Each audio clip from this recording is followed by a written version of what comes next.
The diner went silent the moment the hand struck. An old man, 81 years carved deep into his face, sat stunned, his cheek burning red where the thug's palm had landed. His fork clattered against the plate, echoing like a gunshot. In the hushed room, no one moved. Some lowered their eyes in shame. Others clenched their fists under the tables. And yet, the veteran, frail in body but not in spirit, straightened his back as if he were once again standing at attention, refusing to let his dignity fall with the blow. Before I tell you what happened next, tell me in the comments where you're watching from. I love knowing who's listening. His name was Walter Hayes, a man who had given his youth to the uniform, who had carried the weight of foreign soil and fallen brothers on his shoulders. Now, he carried nothing but a worn leather jacket and the quiet pride of service. The thug who slapped him sneered, a young man drunk on arrogance, towering over Walter as if cruelty could make him taller. Inside, Walter's heart beat a rhythm of memory, dusty fields, helicopters overhead, the sharp sting of shrapnel long ago. He thought of the comrades he had buried, of promises made to protect. And he asked himself, here in this small-town diner, was silence now the right thing? His hand trembled slightly as it gripped his coffee cup, not from fear, but from the unfairness of a world that let bullies roam free while its veterans sat forgotten. The other patrons whispered, eyes darting between the thug and the old soldier. Some wanted to intervene, yet fear rooted them in place. Others waited, holding their breath, sensing that something larger than a simple act of disrespect was about to unfold.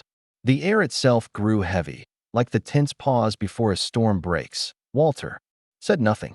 His gaze, steady and unflinching, cut through the arrogance of the young man. And then, the bell above the diner door rang. In walked a man with broad shoulders, his face carrying the same lines of service but younger, sharper, and shadowed by the weight of his father's legacy. Behind him, leather vests filled the doorway, embroidered with flaming skulls and bold letters, Hell's Angels. The atmosphere shifted instantly. Whispers turned to silence. Even the thug's smirk faltered. This was Walter's son, Daniel Hayes. He had not come alone. The angels spread through the diner like a tide, their boots thudding in unison, the scent of motor oil and leather following them. Customers leaned back in awe, some in fear, but most in relief, as if justice had finally found its way through the door.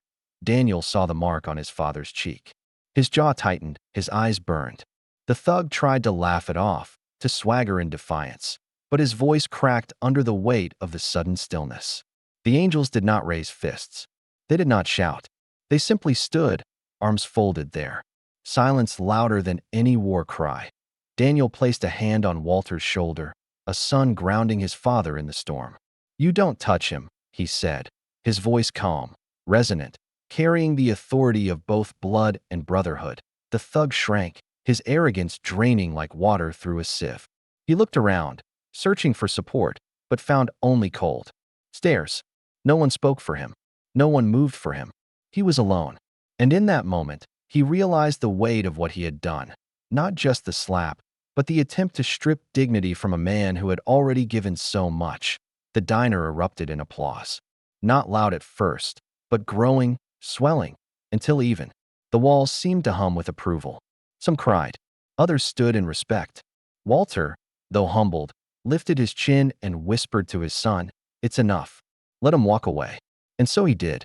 The thug stumbled out into the daylight, swallowed by the roar of distant motorcycles waiting outside.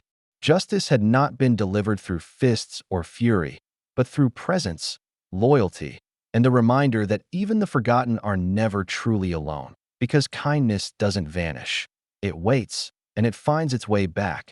That night, as Walter sat once more with his coffee, the murmur of the diner returned to life. But something had changed. The same sunlight streamed through the window, catching the dust in golden beams, yet it seemed softer now, as if honoring the quiet resilience of a man who had endured both war and insult without breaking. If this story moved you, share your thoughts in the comments, and don't forget to subscribe. More stories like this are waiting, and every time you listen, you honor those who refuse to let dignity fade.